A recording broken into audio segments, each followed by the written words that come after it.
大家好，欢迎来到妈妈 Fishing Cuisine 惠妈厨艺。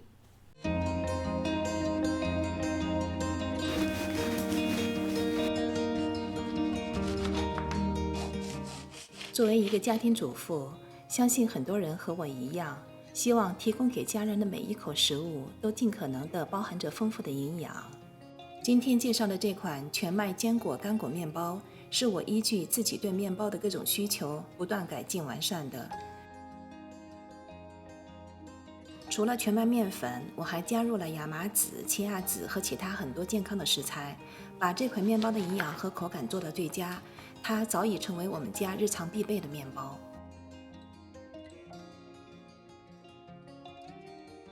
先来准备液种。液种的制作非常简单，在等量的面粉和清水中加入速发酵母。今天我用到的是速发酵母，而不是普通的酵母粉。把材料混合均匀，搅拌成没有干粉的这样的浓稠状就好了。先放置室温发酵1小时后，再放入冰箱冷藏发酵15小时。面糊会在冰箱中缓慢地进行发酵。这种液种制作的面包，面团膨胀力强，面包蓬松柔软，最适合做全麦面包了。这是经过冷藏15小时的液种，面糊上产生一些很大的气泡，这表明液种发酵好了。加入1大勺糖，搅拌一下。加入糖是为了激发液种的发酵力。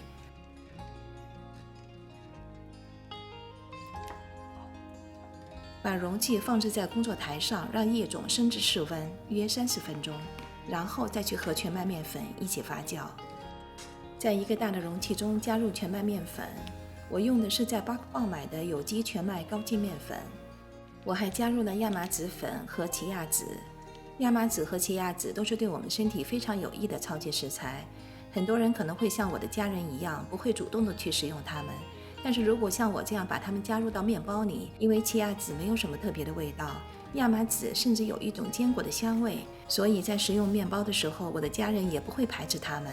这样他们在无形中又得到了更多的营养，这是我惯用的小伎俩。再加入速溶酵母，把这些干性材料搅拌一下，再加入湿性材料。加入1颗鸡蛋。今天我用到的油是在 Costco 买的这种牛油果油、MCT 油和奇亚籽油混合油，你也可以用黄油或者椰子油。最后倒入回温的液种，把所有材料揉成一个面团。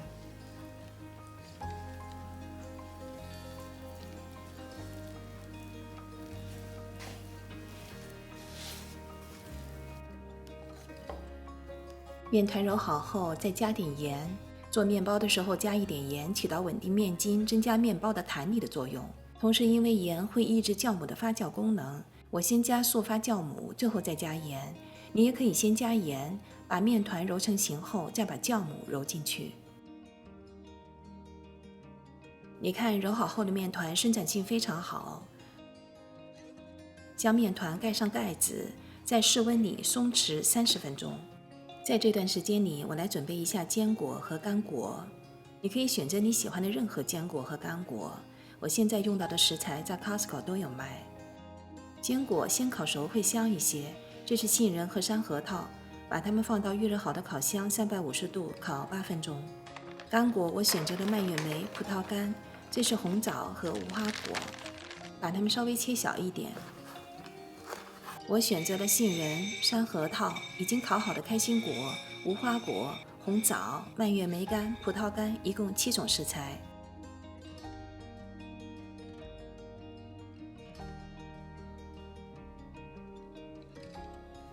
在工作台上撒些面粉，将松弛好的面团擀成长条。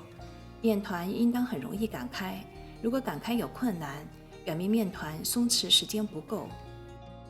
将坚果、干果平铺在上面，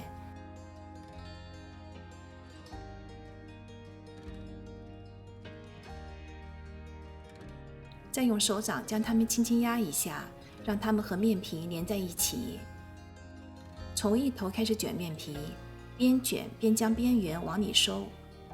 这样里面的坚果、干果就不会散落出来。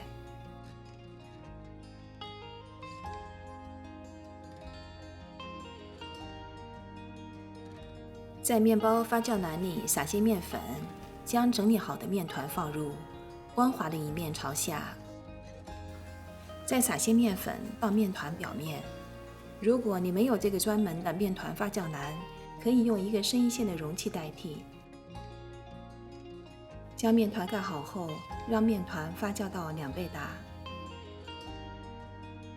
现在我的室温是21度，这个面团发酵到2倍大需要1个半小时。今天的面包我会放入铸铁锅来烤，铸铁锅可以很好保留面团里的水分，从而让面包更加的松软有弹性。我的烤箱预热到475度需要半个小时，所以在面团发酵到1个小时的时候，我开始预热烤箱，将铸铁锅放入烤箱一起预热。面团发酵好了，把它倒扣到烘焙纸上。